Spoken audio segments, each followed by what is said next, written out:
Who Killed the Montreal Expos is a new documentary that came out on Netflix this week.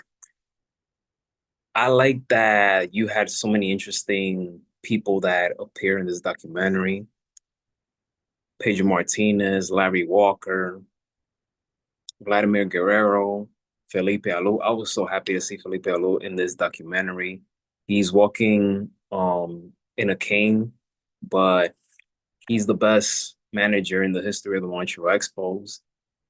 Tom Verducci also participated in this documentary. David Sampson, who I'm not a big fan of, he also participated in this documentary. Who else? And many journalists from Montreal and Expos fans in general participate in this documentary. So this documentary is about an investigation and about the downfall of the Montreal Expos. This was the first Canada team that started in 1968, 1968, 1969, and it all came to an end in 2004, which I remember very well. I was 13 years old at the time. I was very sad for the city of Montreal, for their fans. I was never a big fan of a team relocating to another city because I'm always thinking about fans.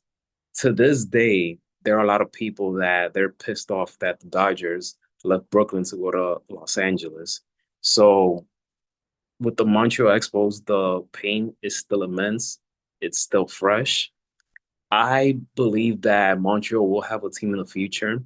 One of the things that I really dislike that Dave Sampson, who um was part of the ownership team for the Expos in the late 90s all the way to early 2000s, and then from there he went to the Marlins, which him and Jeffrey Loria, they won a championship in 2003 with the Marlins.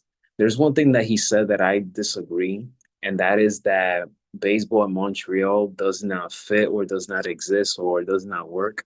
I don't believe that. I believe that you can make anything work as long as you put your heart and effort into it. That's the person that I believe. Um, Again, I don't know David Sampson, but as a sports fan, as a guy that's just looking outside in, he comes across as very egotistical. Someone, even his voice irritates me. But I believe that him, as long as many different people, not just one person, but him and many different people and many different factors played a role in why the Expos came to an end. So this could have been prevented, this could have been avoided, but there was not enough love and passion for the Expos for them to remain in Montreal. They relocated to Washington. The Nationals won the title in 2019, but a lot of people still believe that the 1994 Expos should have been champions. They were the best team in baseball, and they still believe that to this day. So I really hope that Montreal does get a team in the future, and I believe they will. And now that the Blue Jays are in the World Series for the first time in 32 years,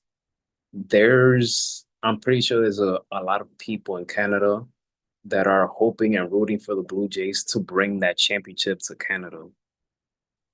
So, but yeah, this documentary is very interesting. I highly recommend that you should check it out.